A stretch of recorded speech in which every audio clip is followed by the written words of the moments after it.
রাষ্ট্রপতি মনোনয়নেও চমক দেখাবেন তারেক রহমান। নির্দিষ্ট মামলা না থাকলে শোন অ্যারেস্ট নয়, হাইকোর্টের আদেশ স্থগিত। চীনের কাছ থেকে ম্যানপ্যাড কিনছে ইরান, দাবি রয়টার্সের। প্রিয় দর্শক, স্বাগত জানাচ্ছি আশা হোম কেয়ার প্রাইম নিউজ আয়োজনে। আপনাদের সঙ্গে নিউ ইয়র্ক স্টুডিও থেকে আছি আমি সাদিয়া খন্দকার। এতক্ষণ শিরোনাম দেখছিলেন, এবারে বিস্তারিত। ছোটবেলায় আমাকে রেখে মা যখন কাজে যেতেন তখন তার দুশ্চিন্তার শেষ ছিল না, আর এখন আমার সেই অবস্থা। চিন্তা নেই, আপনার পাশে আছে আশা লেক্সা।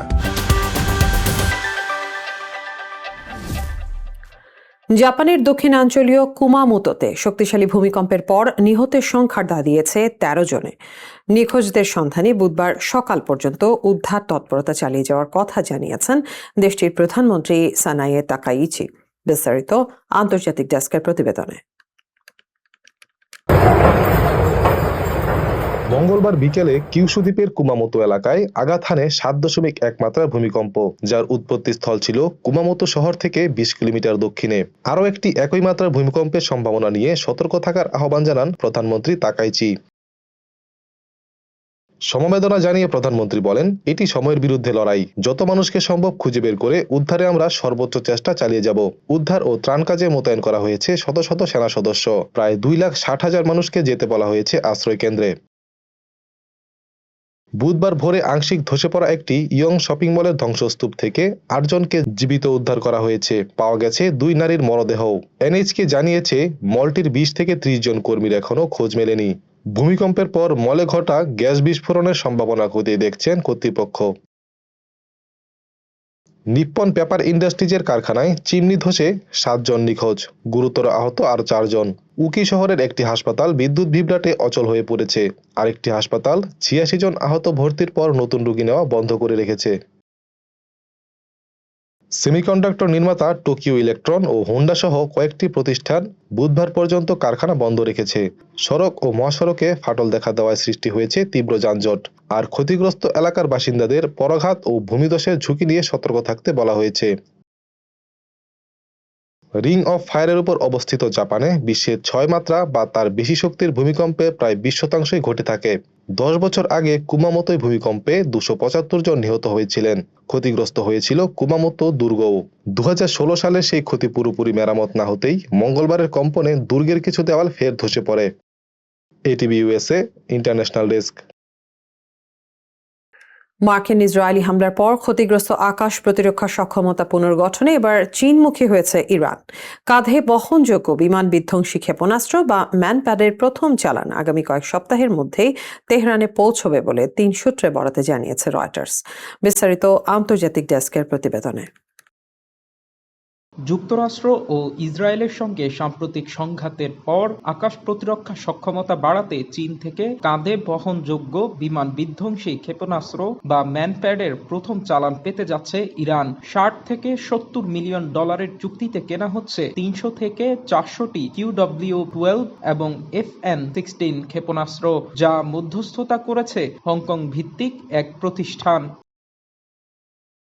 সংঘাতে ইরানের ক্ষেপণাস্ত্র ও আকাশ প্রতিরক্ষা স্থাপনা যেমন ক্ষতিগ্রস্ত হয়েছিল, তেমনি বেরিয়ে এসেছিল আধুনিক যুদ্ধাস্ত্রের বিপরীতে দেশটির প্রতিরক্ষা ও দুর্বলতাও। যুক্তরাষ্ট্র বোমা বর্ষণ স্থগিত রাখলেও আলোচনা ভেস্তে গেলে হামলা ফের শুরুর হুঁশিয়ারি দিয়েছেন প্রেসিডেন্ট ট্রাম্প। উরুমকি থেকে আকাশপথে পরে পাকিস্তান হয়ে অস্ত্র পাঠানোর পরিকল্পনা থাকলেও স্থলপথের বিকল্প খতিয়ে দেখা হচ্ছে বলে জানিয়েছে দুটি পশ্চিমা গোয়েন্দা সূত্র। তবে পাকিস্তান ও চীন দুই দেশই এ খবর নাকচ করে দিয়েছে।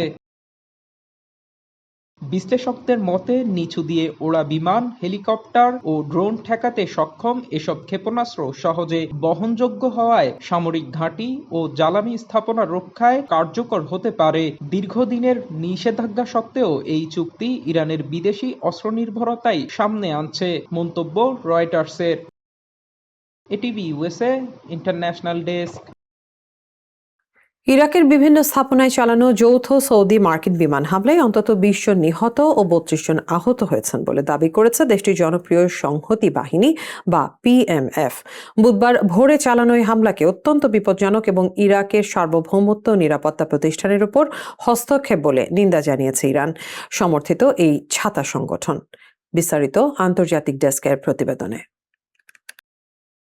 সৌদি আরব ও মার্কিন সেন্ট্রাল কমান্ড সেন্টকম জানিয়েছে, মার্কিন সেনাদের উপর হামলা এবং সৌদি জ্বালানি অবকাঠামোয় হামলার জন্য দায়ী ইরান সমর্থিত সশস্ত্র গোষ্ঠীগুলোকে লক্ষ্য করে যৌথ হামলা চালানো হয়। গত শুক্রবার প্রেসিডেন্ট ডোনাল্ড ট্রাম্প 13 দিনের নিবিড় বোমা বর্ষণ অভিযান স্থগিত করার পর মধ্যপ্রাচ্যে এটি যুক্তরাষ্ট্রের প্রথম বড় সামরিক পদক্ষেপ।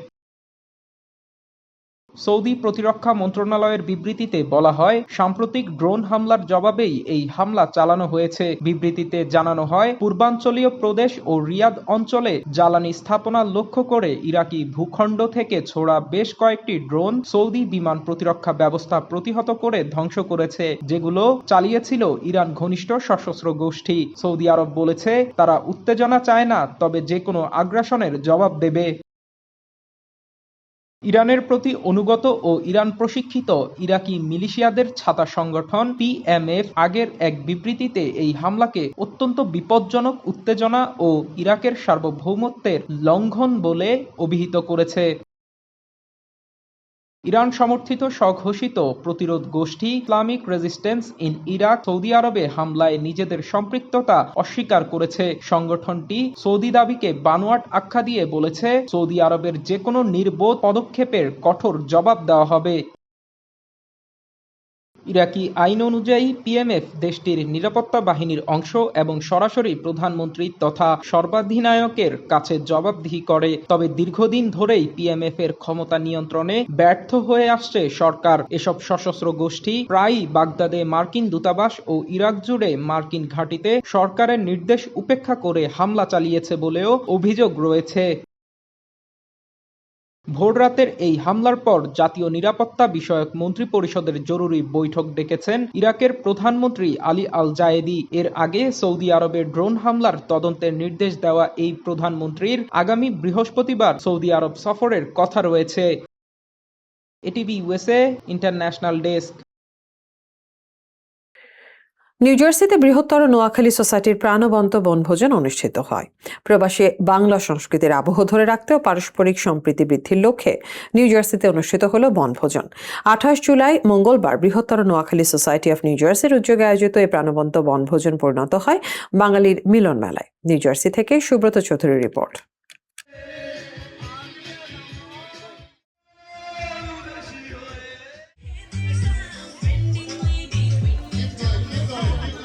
শহরের কোলাহল, ব্যস্ততা আর কংক্রিটের দেয়ালের গণ্ডি পেরিয়ে বেলপ্লেন স্টেট ফরেস্টে প্রবাসী বাংলাদেশিরা দিনটি কাটিয়েছেন হাসি, গল্প, গান ও মিলন মেলার মধ্য দিয়ে। আলহামদুলিল্লাহ অনেক ভালো লাগছে, কারণ নোয়াখালীর পিকনিক বরাবরই ভালো লাগে। অনুকূল আবহাওয়ায় প্রবাসী বাংলাদেশি, তাদের পরিবার পরিজন ও কমিউনিটির বিশিষ্টজনেরা অংশ নেন এই বনভোজনে। সকালের নরম রোদ, দুপুরের উষ্ণতা আর বিকেলের স্নিগ্ধতায় দিনটি হয়ে ওঠে স্মরণীয়। তো নোয়াখালী সোসাইটি কর্তৃক আয়োজিত আজকের এই পিকনিক 2026, এই পিকনিকে আগত সব বাংলা ভাষাভাষী মানুষকে এই নোয়াখালী সোসাইটির পক্ষ থেকে সালাম, শুভেচ্ছা এবং অভিনন্দন। এই বনভোজনে বিভিন্ন আয়োজনের মধ্যে ছিল শিশু, পুরুষ ও নারীদের বিভিন্ন ধরনের খেলাধুলা। বনভোজনে বিভিন্ন ধরনের দেশীয় খাবারের আয়োজনও ছিল। দুপুরের খাবার শেষে শুরু হয় অংশগ্রহণকারীদের জন্য খেলাধুলা ও বিনোদনমূলক আয়োজন। নোয়াখালী পিকনিকে আসলাম, অনেক এনজয় করলাম, খুব ভালো লাগলো, খাওয়া দাওয়া অনেক ভালো হয়েছে। নোয়াখালী পিকনিকে আসার জন্য আপনাদেরকে অসংখ্য ধন্যবাদ। আপনারা আসাতে আমরা অনেক খুশি হলাম। ছোটদের দৌড় প্রতিযোগিতা থেকে শুরু করে নারীদের বালিশ খেলা, সব আয়োজনেই ছিল প্রাণের ছোঁয়া। বনভোজনের সার্বিক তত্ত্বাবধানে ছিলেন সংগঠনের ভারপ্রাপ্ত সভাপতি সিরাজুল হক, সাধারণ সম্পাদক সাইফুল ইসলাম সেলিম, কোষাধ্যক্ষ শামসুল আলম চৌধুরী ও আহ্বায়ক জহির ইসলাম সিন্টু।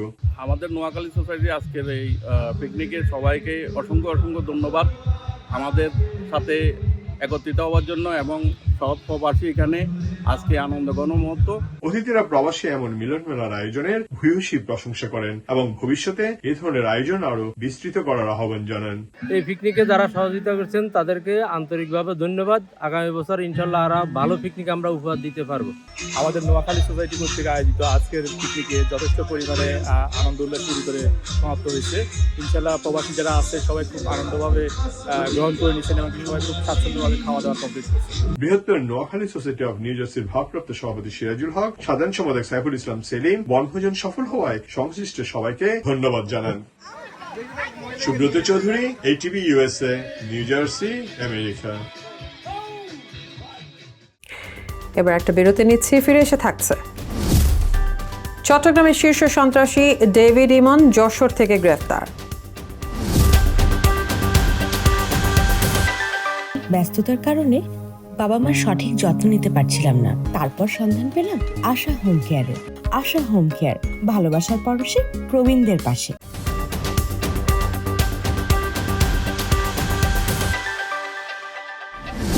স্বাগত আবারও আশা হোম কেয়ার প্রাইম নিউজ আয়োজনে।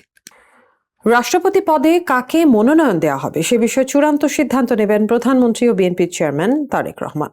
ত্রয়োদশ জাতীয় সংসদ নির্বাচনের পর স্পিকার ও ডেপুটি স্পিকার নির্বাচনে শেষ মুহূর্ত পর্যন্ত চমক ধরে রেখেছিল বিএনপি। এবার রাষ্ট্রপতি নির্বাচন ঘিরেও একই ধরনের কৌশল নেওয়া হতে পারে। গণমাধ্যমগুলো বলছে, মর্যাদাপূর্ণ এই পদের জন্য দলের পরীক্ষিত, ত্যাগী ও বিশ্বস্ত নেতাদেরই অগ্রাধিকার দেওয়া হচ্ছে। আলোচনায় সবচেয়ে বেশি রয়েছে বিএনপি মহাসচিব মির্জা ফখরুল ইসলাম আলমগীরের নাম। এছাড়া স্থায়ী কমিটির সদস্য ডক্টর খন্দকার মোশাররফ হোসেন, ডক্টর আব্দুল মঈন খান, নজরুল ইসলাম খান এবং সাবেক শিক্ষামন্ত্রী ডক্টর ওসমান ফারুকের নামও আলোচনায় রয়েছে। বর্তমান ভারপ্রাপ্ত রাষ্ট্রপতির স্পিকার হাফিজউদ্দিন আহমেদের নামও কিছু মহলে এসেছে। রাষ্ট্রপতি পদে দলীয় প্রার্থী চূড়ান্ত করতে আগামী 1 আগস্ট রাতে গুলশানে বিএনপির জাতীয় স্থায়ী কমিটির বৈঠক ডাকা হয়েছে।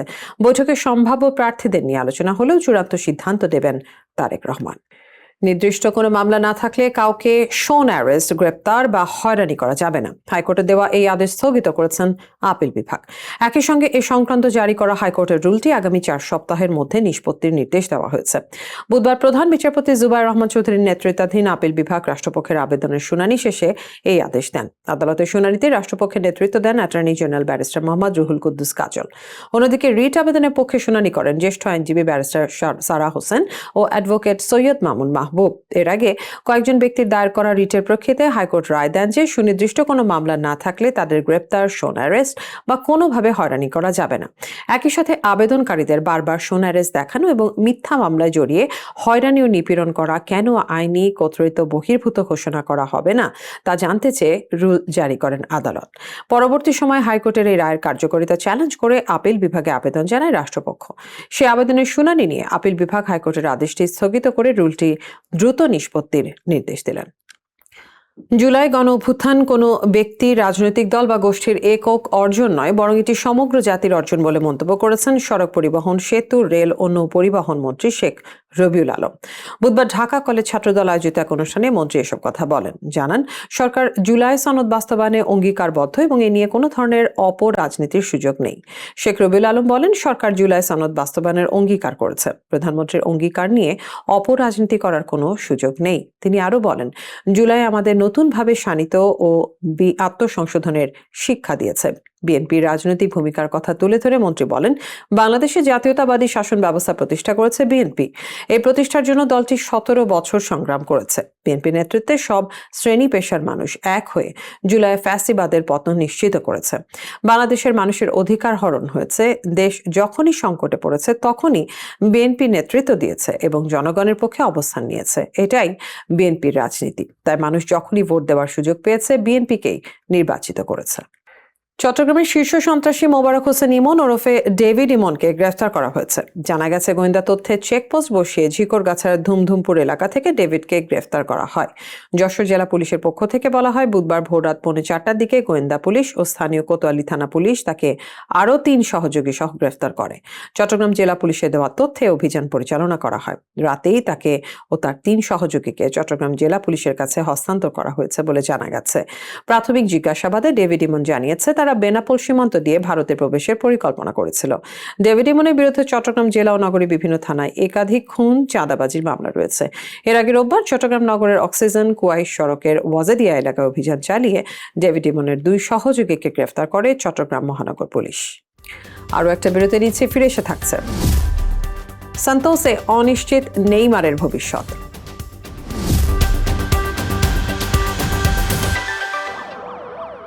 আমি যদি মিথ্যে বলতাম তাহলে আমার ছেলেটা কি শিখত? বাবা, সব সময় সাদাকে সাদা এবং কালোকে কালো বলি। সাপ্তাহিক সাদা কালো, আমরা সাদাকে সাদা, কালোকে কালো বলি।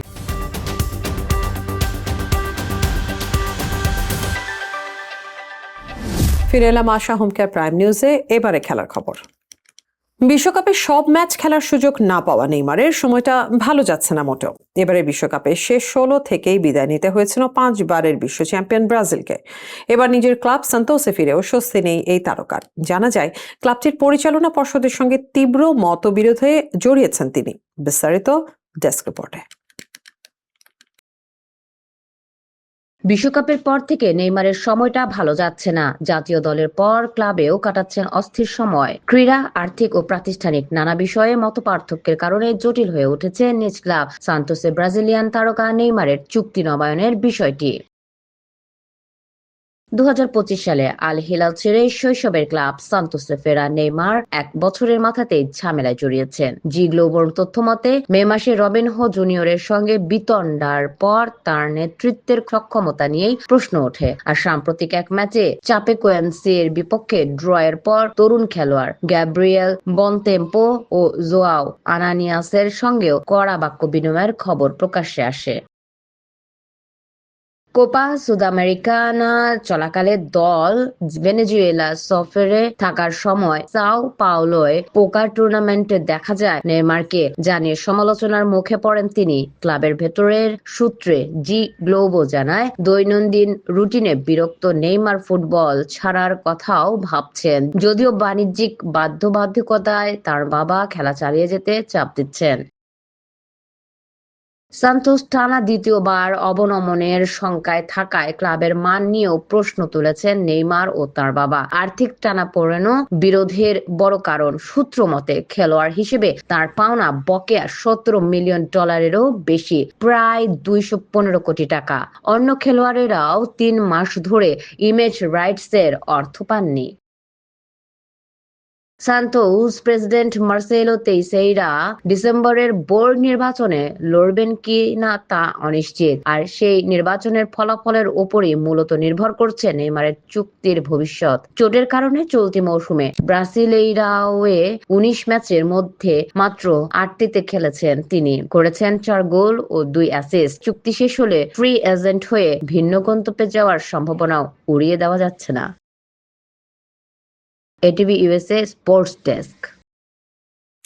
শেষ করার আগে থাকছে বিনোদনের খবর।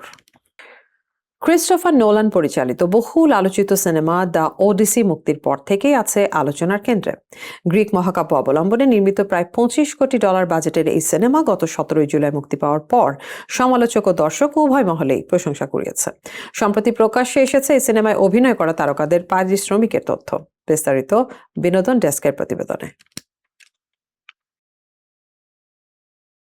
সম্প্রতি বিভিন্ন আন্তর্জাতিক গণমাধ্যমের প্রতিবেদনে উঠে এসেছে দ্য ওডিসি সিনেমার প্রধান তারকাদের আনুমানিক পরিশ্রমের হিসাব। সেখানে দেখা যায়, নোলানের সঙ্গে কাজের সুযোগ পেতে অনেক তারকাই তাদের প্রচলিত পারিশ্রমিকের চেয়ে কম অর্থে রাজি হয়েছেন।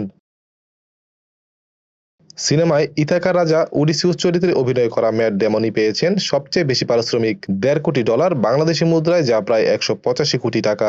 অথচ হলিউডের এই তারকা সাধারণত একটি সিনেমার জন্য এর চেয়ে ঢের বেশি পারিশ্রমিক নিয়ে থাকেন বলে জানা গেছে। ওডিসিউসের ছেলে টেলিমেকাস চরিত্রে অভিনয় করা টম হল্যান্ড নিয়েছেন $1 কোটি, অর্থাৎ প্রায় 123 কোটি টাকা। মার্ভেল সিনেমায় সাধারণত এর চেয়ে বেশি পারিশ্রমিক পান এই অভিনেতা।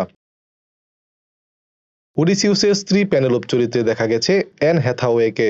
নোলানের সঙ্গে যা তার তৃতীয় কাজ, এই জন্য তিনি পেয়েছেন $40 থেকে $50 লাখ, বাংলাদেশি মুদ্রায় প্রায় 49 থেকে 61 কোটি টাকা। গ্রিক দেবী অ্যাথেনা চরিত্রে অভিনয় করা জোন্ডায়ের পারিশ্রমিক ছিল $50 লাখ বা 61 কোটি টাকা। সিনেমার গুরুত্বপূর্ণ প্রতিপক্ষ অ্যান্টিনাস চরিত্রে অভিনয় করা রবার্ট প্যাটিনসন এবং সমুদ্রপরী ক্যালিপসো চরিত্রে অভিনয় করা শার্লিজ থেরন দুজনে পেয়েছেন 50 থেকে 70 লাখ ডলার করে, অর্থাৎ প্রায় 61 থেকে 86 কোটি টাকা। আর হেলেন অফ ট্রয় ও ক্লাইটেমেন্ট্রেসা দুই চরিত্রে অভিনয় করে লুপিতা নিয়াঙ্গো পেয়েছেন 15 থেকে 35 লাখ ডলার, বাংলাদেশি মুদ্রায় 18 থেকে 43 কোটি টাকা। উল্লেখ্য, তারকাদের এসব পারিশ্রমিকের অঙ্ক নির্মাতা প্রতিষ্ঠান আনুষ্ঠানিকভাবে নিশ্চিত করেনি। বিভিন্ন গণমাধ্যমের অনুসন্ধানী প্রতিবেদনের ভিত্তিতেই এসব তথ্য প্রকাশ্যে এসেছে। মহাকাব্যিক গল্প, নোলানের নির্মাণ শৈলী আর তারকাবহুল কুশীলব মিলিয়ে দ্য ওডিসি এরই মধ্যে পরিণত হয়েছে বছরের অন্যতম আলোচিত হলিউড সিনেমায়। ATV USA entertainment desk. 2015 সালের জুলাই প্রকাশিত ধ্রুব গুহর কণ্ঠের গান যে পাখি ঘর বোঝে না এবার পেরিয়েছে নতুন এক মাইল ফলক। ইউটিউবে সিনে আর্ট চ্যানেলে গানটির ভিউ ছাড়িয়েছে 100 মিলিয়ন বা 10 কোটি। 11 বছর আগে প্রকাশের পরপরই শ্রোতাদের হৃদয়ে জায়গা করে নেয় গানটি, ছড়িয়ে পড়ে দেশের নানা প্রান্তে।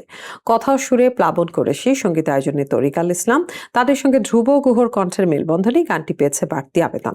শুভব্রত সরকারের নির্মাণে তৈরি মিউজিক ভিডিওতে অভিনয় করেছেন তারেক ও তারিন, সঙ্গে ভিডিওতে ধ্রুব গুহর নিজের উপস্থিতিও দর্শকের কাছে বাড়তি আকর্ষণ তৈরি করে। এই অর্জনে উচ্ছ্বাস প্রকাশ করে ধ্রুব গুহ বলেন, গানটি বছরের পর বছর মানুষের হৃদয়ে বেঁচে থাকায় একজন শিল্পীর জন্য সবচেয়ে বড় প্রাপ্তি। আর এই সাফল্য শুধু তার একার নয়, গানের সঙ্গে যুক্ত সবার। উল্লেখ্য, 2015 সালে জানুয়ারিতে শুধু তোমার জন্য গান দিয়ে আলোচনায় আসা এই শিল্পীর পরে নিজের প্রতিষ্ঠান ধ্রুব মিউজিক স্টেশন গড়ে তোলেন, যেখান থেকে প্রকাশ পেয়েছে আরও বহু জনপ্রিয় গান ও নাটক। আশা হোম কেয়ার প্রাইম নিউজ শেষ করার আগে শিরোনামগুলো জানিয়ে দিচ্ছে আরেকবার। রাষ্ট্রপতি মনোনয়নেও চমক দেখাবেন তারেক রহমান। নির্দিষ্ট মামলা না থাকলে শোন অ্যারেস্ট নয়, হাইকোর্টের আদেশ স্থগিত। চীনের কাছ থেকে ম্যানপ্যাড কিনছে ইরান, দাবি রয়টার্সের।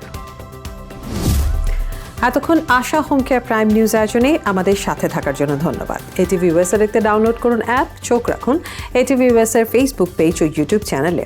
থাকুন এটিভি ইউএসএ সাথে, থাকুন সংবাদে, সংস্কৃতিতে, বিশ্বজুড়ে বাঙালিয়ানায়।